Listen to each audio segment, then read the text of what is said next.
수험생 여러분 안녕하세요. 상크리자스입니다. 잠시만요.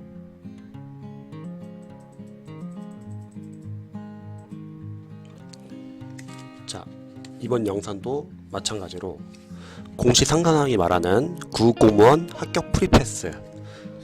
이번 영상이 이제 마지막 영상이 될 것 같아요. 제가 이 책을 읽어보면서 공무원, 경찰, 소방, 수험생들과 같이 공유해보는 좋은 내용 바탕으로 제 개인적인 의견도 같이 한번 나눠볼게요. 오늘 마지막으로 같이 읽어볼 부분은 자존감. 나는 나, 너는 너, 이 부분입니다. 한번 읽어볼게요. 자존감, 불안감과 같은 맥락이다. 자존감이 떨어지는 현상 또한 시험과 뗄 수 없는 부분이다. 대부분 자신을 남들과 비교할 때 자존감이 떨어졌다고 느낀다. 나 또한 그랬다. 공시에 빨리 붙은 친구들, 좋은 직장에 입사한 친구들을 보며 계속 나와 비교했다. 하지만 말이 쉽지 공부하는 입장에서 남과 비교하지 말라는 건 꽤나 어려운 요구다. 비교하지 않는 것도 자존감을 높이는 것도 다 연습이 필요하다. 그냥 거울을 보고 나를 사랑하자고 되뇌는 것은 그다지 도움이 되지 않는다. 그럼 어떤 것이 도움이 될까? 첫 번째로는 SNS를 끊자. 괜찮다면 카톡도 탈퇴하자. 힘들 때는 잠시 주변에 벽을 세우는 것도 괜찮다. 보고 싶은 것만 보자. 나만 보고 나만 생각하자. 처음에는 심심하고 지루하겠지만 금방 익숙해진다. 다 끝나고 나서 세상 이야기를 들어도 된다. 그때는 어떤 이야기를 듣든 마음의 여유를 갖고 들을 수 있다. 지금은 나를 위해 잠깐 멀어지는 것이 좋다. 잠시만 나만의 인생을 살자. 사실 누구의 인생이라도 가까이에서 보면 비극이다. 보여주기식 인생에 현혹될 필요가 없다. 추가적으로 좀 제 의견도 좀 나눠보면요. 보통 이제 수험생분들이 이제 SNS를 보면은 잘 아시잖아요. SNS는 좋은 면만 다 보여주잖아요. 저도 SNS 많이 하거든요. 근데 저 같은 경우는 이제 어떤 좀 홍보적인 면에서도 할 수밖에 없어가지고 하긴 하는데, SNS에서는 어쨌든 약간 좀 과시하는 면을 좀 많이 보여주고 다들 다 좋은 것만 보여주니까 수험생들 입장에서는 계속 비교가 될 수 있다는 거죠. 예를 들어서 본인은 수험 생활을 하고 있는데 친구들은 직장 생활을 하거나 돈을 벌거나 누구는 결혼을 한다거나, 그래서 끊임없이 자신의 어떤 주위 사람들과 비교를 하게 되면 이게 상당히 우울해질 수도 있다는 거죠. 불안해지고. 그런데 이제 제 아내도 공무원이기도 하지만 공무원을 준비하는 수험생들은 어쨌든 자신이 취업을 하거나 아니 일을 할 수 있음에도 불구하고 공무원을 선택한 거잖아요. 또 누군가는 퇴사를 해서 공무원을 준비하신 분들도 계실 거고요. 그러면 이 공무원이라는 거는 저는 생각했을 때 도전하는 사람만이 이제 공무원이 될 수 있다고 생각을 해요. 아무나 할 수 있는 게 아니잖아요. 그리고 여러분들은 이건 선택을 하신 거잖아요. 그래서 지금 당장 남들과 비교할 필요는 없을 것 같아요. 왜냐면 추후에 여러분들이 만약에 원하는 공무원이 되었다고 할게요. 그리고 공무원이 여러분들이 생각했던 일과 잘 맞아가지고 여러분들이 충분히 공무원에 대해서 만족을 하게 된다고 하면은 아마 이렇게 공무원을 준비했던 이 시기나 이렇게 공부했던 노력이나 이런 것들이 사실 여러분들이 살아가는 데 있어서 커다란 자산이 될 수도 있을 것 같아요. 왜냐면 인생을 살아가면서 저도 많은 인생을 살아간 건 아니지만 다양한 형태의 어떤 어려움 같은 거를 우리가 겪을 수도 있고, 꼭 시험이 아니라 하더라도요. 그리고 그때마다 이런 어려움에 힘들어하고 무너지는 것보다는 하나의 기회라고 생각해가지고 여러분들이 이 어려움을 극복해보고 발전해 나가는 거죠. 그런 것도 하나 다 경험이 될 것 같아요. 또 주위 사람들은 너무 신경 쓸 필요가 없는 게, 여러분들이 만약에 공무원이 된다고 하면은 이제 주위 사람들이 여러분들을 부러워할 수도 있을 것 같아요. 여성분들이라면 육아 휴직도 될 수 있을 거고, 자유로운 휴가나. 그래서 주위 사람들을 지금 신경 쓰게 되면은 끊임없이 비교가 됩니다. 그러니까 아예 그냥 생각을 안 하는 게 좋고, 그리고 이런 거에 대해서 또 너무 대인관계가 너무 소홀해지는 거 아니냐, 근데 어차피 여러분들 합격하고 나면은 다시 또 새로운 대인관계 다시 또 쌓을 수 있고, 이전에 소홀했던 대인관계 다시 여러분들 또 뭐 좀 더 좋은 관계로 유지할 수도 있고요. 그래서 너무 주위를 신경 쓰지 않았으면 좋겠습니다.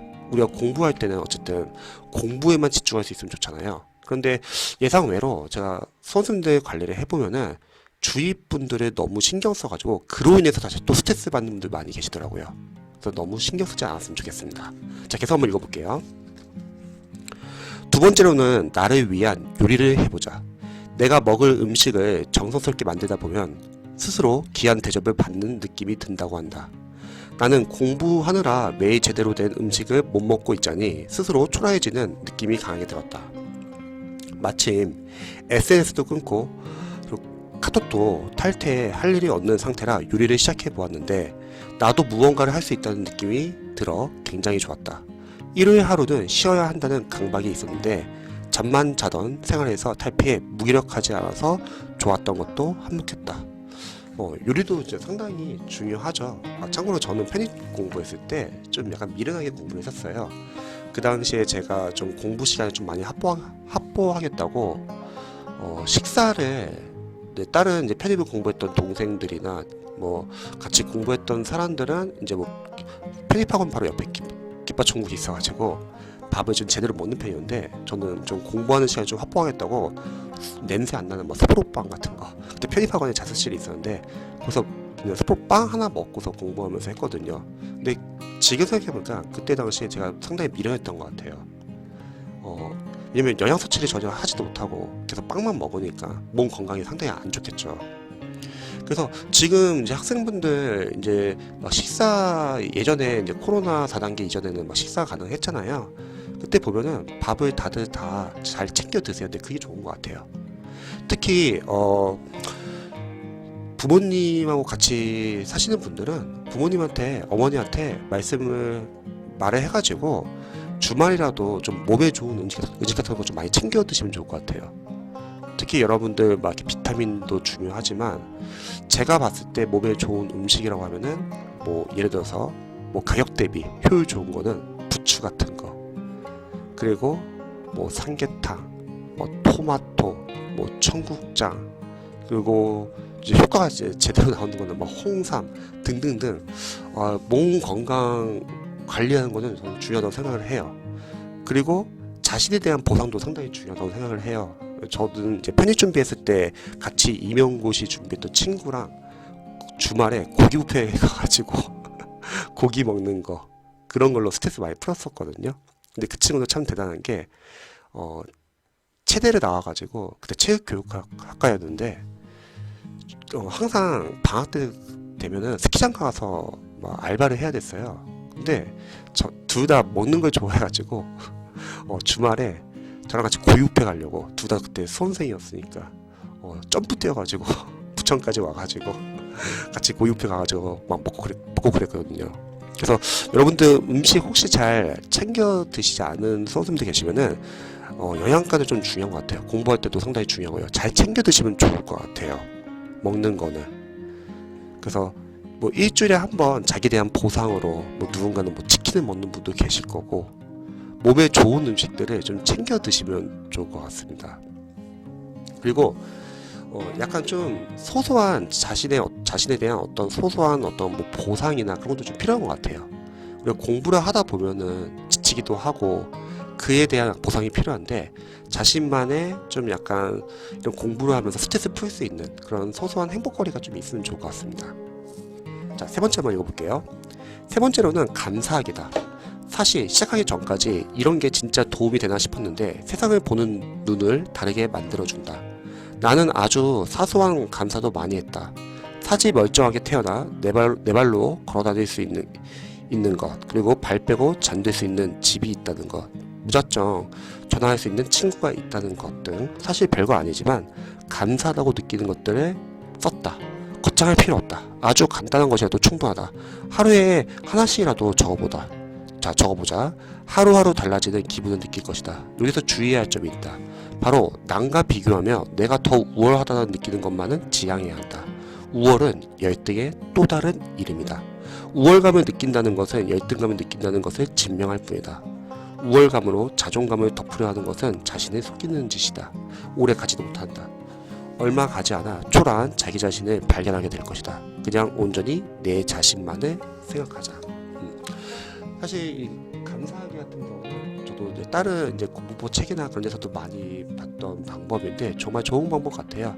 여러분들 플래너 쓰시는 분들 계시면은 하루하루 그냥 간단하게 자신에게 어떠한 뭐 이렇게 소소한 약간 좀 이렇게 감사하는 거를 글로 적어보는 것도 나쁘진 않은 것 같아요. 눈으로 보게 되면은 더욱더 여러분들이 그런 걸 보고서 긍정적인 에너지를 얻을 수도 있잖아요. 우리가 뭐 소소한 거 하나하나에 약간 이렇게 좀 행복감을 느끼면은 아마 공부하면서도 좀 다양한 방법으로 행복감을 느낄 수 있지 않을까 하는 생각이 듭니다. 자, 이제 마지막 부분이네요. 마지막으로 자존감에는 얽매이지 말자. 지금까지 자존감에 관한 이야기를 썼으면서 왜 이렇게 이야기하나 싶을 것이다. 위의 방법이 분명 자존감을 높이는 데 도움이 되기는 할 것이다. 하지만 자존감은 기분과도 같은 것이다. 어쩔 때는 높아지고 또 어쩔 때는 낮아진다. 이 부분이 좀 중요하네요. 좀 낮을 수도 있다. 사실 좀 낮으면 어떤가? 자존감을 인식하면서 자존감이 낮은 자신을 받아들이지 못하는 것도 문제라고 생각한다. 어떻게 사람이 항상 긍정적이고 자존감이 높을 수 있을까? 그게 된다면 로봇이 아닐까? 시험을 보는 사람은 조금 예민해질 수도 있고 조금 부정적일 수도 있고 자존감도 또 조금 낮아질 수도 있다. 자연스러운 현상을 자존감이라는 틀에 가둬 자신을 또 채찍질하는 일이 없었으면 한다. 저는 이 부분을 좀 공유하고 싶었어요. 여러분들하고 자연스러운 현상을 자존감이라는 틀에 가둬 자신을 또 채찍질하는 일이 없었으면 한다. 이 부분인데요. 제가 좋아하는 공무원 퇴사 유튜버 한 분 계세요. 정윤행님이라고. 그분 영상 봤는데 저도 이제 그분 영상에서 약간 공감하는 부분이 있었는데 자존감이라는 게 이제 그분께서도 말씀하시는 게 하나의 그냥 마케팅이다. 옛날에 뭐 힐링, 욜로, 뭐 소확행 다 똑같은 말인데 결국 상수를 위한 하나의 어떠한 유행이다. 실제 자존감이 높은 분들은 이전 자존감이라는 단어 잘 안 썼을 때도 크게 자존감이라는 단어 신경 잘 안 썼고 오히려 자존감이라는 용어를 마케터들이나 유튜버 분들이나 계속 많이 쓰잖아요. 영상도 많고 그게 다 어떻게 상술과도 또 관련이 있다는 거죠. 저도 자기계발 상당히 좋아하는 편이에요. 그리고 자기계발 영상들 보는데 저도 보면서 비슷한 생각이 들어요. 저 사람들은 저런 자존감이나 여러 가지 자기계발이라는 컨텐츠를 가지고서 다양하게 이렇게 돈을 버는구나. 그래서 약간 좀 비판적으로 볼 때도 많습니다. 그래서 수험생분들이 자존감에 대해서 워낙 요즘엔 너무 많이 있으니까 다들 그래서 자존감이 너무 낮은 거 아닌가 이렇게 생각하시는데 정작 저 같은 경우는 자존감이 상당히 전 높다고 생각하거든요. 왜냐면 저는 제 자신을 좀 많이 사랑하는 편이에요. 근데 저는 자존감이라는 걸 잘 생각을 거의 안 하는 것 같아요. 근데 유경님께서도 똑같은 말을 하더라고요. 자존감 높은 사람들은 자존감에 신경 안 쓴다. 반대로 말하면 자존감이 낮은 사람들은 이제 계속 자존감 때문에 본인을 더욱더 어떻게 보면 어떠한 이런 경계나 어떠한 틀에 자신을 가둬버린다는 거죠. 그리고 수험생분들은 어쩔 수 없어요. 자신감 떨어질 수밖에 없죠. 왜냐면 우리가 공부하는 양도 워낙 많고 우리가 뭐 전공 과목에 대해서 잘 아는 것도 아니고 근데 그런 과목 공부하다 보면 당연히 많이 틀릴 때도 있고 자신감 당연히 떨어지죠. 그래서 자존감이라는 말은 여러분들 너무 신경 안 써도 될 것 같고요. 근데 저는 약간 이렇게 좀 주고 싶어요. 우리가 그럼 반대로 이 불안한 마음을 가장 빠르게 해결하는 방법은 뭐가 있을까요? 전효진 선생님 책 읽을 때도 좀 많이 공감을 했었는데 그냥 공부하는 거예요. 솔직하게. 왜냐면 제가 늘 항상 말하잖아요. 학교생들 배출할 때 다른 과목 같은 경우는 기출 3회독까지는 빠르게 분석해가지고 회독을 빨리 강제로 돌려버린다. 그러면은 기출 포인트가 어느 정도 잡혀가지고 그때는 좀 많이 틀리더라도 이제 이해가 되니까 가능성을 본다는 거죠. 그러면 그 정도 단계가 딱 되면은 이제 여러분들이 좀 더 하면 되겠네 하고 가능성 보기 때문에 불안한 마음이 많이 사라지고요. 두 번째 영어 과목 같은 경우도 영어를 언제 학생들이 가장 재밌어하거나 가능성을 보냐.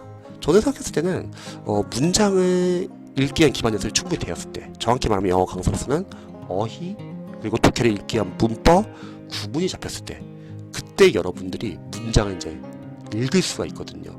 그래서 영어를 못하는 선생님들이라도 그렇게 독해를 읽기 위한 기반 연습이 충분히 돼가지고 자신이 스스로 독해 문제집을 하나 끝냈을 때 스스로 풀어가지고 그때 성취감이 장난이 아니거든요. 그래서 결국은 여러분들이 불안하다는 마음 또는 시험이 지금 내가 과연 합격할 수 있을까 이런 걱정되는 마음들 많이 있잖아요. 그거를 자존감하고 너무 연결시킬 필요는 없을 것 같아요. 그렇다고 막 오늘부터 자존감을 높이는 방법 찾아가가지고 여러분 볼 필요는 없을 것 같아요. 전혀 자존감 신경 쓰지 마시고요. 실력으로 향상시키세요. 그게 가장 좋은 방법 같아요. 저는 생각했을 때 냉정하게. 여러분들이 해독을 많이 하고 실력을 쌓으면은 그럼 그때부터는 이제 가능성을 보잖아요.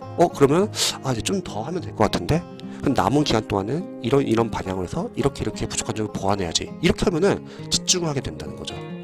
근데 만약에 여러분들이 공부를 잘 안 하거나 실력이 계속 부족한 상태에서 공부를 하게 되면은 계속 불안할 수밖에 없어요. 내가 공부한 시간이 그동안 많았는데 효과가 눈으로 안 보이니까. 그러니까 조유리 선생님도 그 말했잖아요.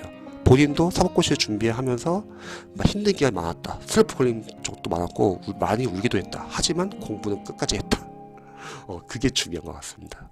그래서 여러분들이 자존감에 대해서 너무 크게 신경 쓸 필요는 없습니다. 그리고 수험생분들은 어쩔 수 없어요. 실력 향상밖에 저는 답이 없다고 생각해요. 대신에 평상시에 약간 좀 소소한 행복이나 자기에 대한 보상 그리고 몸 관리 잘 해주시고 아까 적으신 것처럼 뭐 감사하는 마음 같은 거 플랜은 뭐 적어봐도 좋고 그래서 너무 자존감에 대해서 너무 신경을 쓸 필요는 없고 그래서 최우선은 어쨌든 공부이기 때문에 요즘 좀 힘들더라도 버티셔가지고 해독을 최대한 많이 하고 포인트가 잡히시면은 그때부터는 가능성으로 더욱더 집중할 수 있을 겁니다. 근데 반대로 만약에 회독을 잘 못하거나 영어에 대한 기반이 없어요. 그럼 계속 불안할 거예요. 그래서 여러분들이 초반에는 너무 성과가 안 나온다고 해서 조급해하지 말고 버티시면서 꾸준하게 공부하는 것이 중요하다고 저는 생각합니다. 자, 이렇게 해가지고 제가 구급공무원 합격 풀패스 관련된 책을 읽어봤고요. 또 다음에는 다른 합격생분들 이거 책 많아요. 또 제가 읽어보면서 좋았던 부분 같이 공유하도록 할게요. 영상 봐주셔서 감사합니다.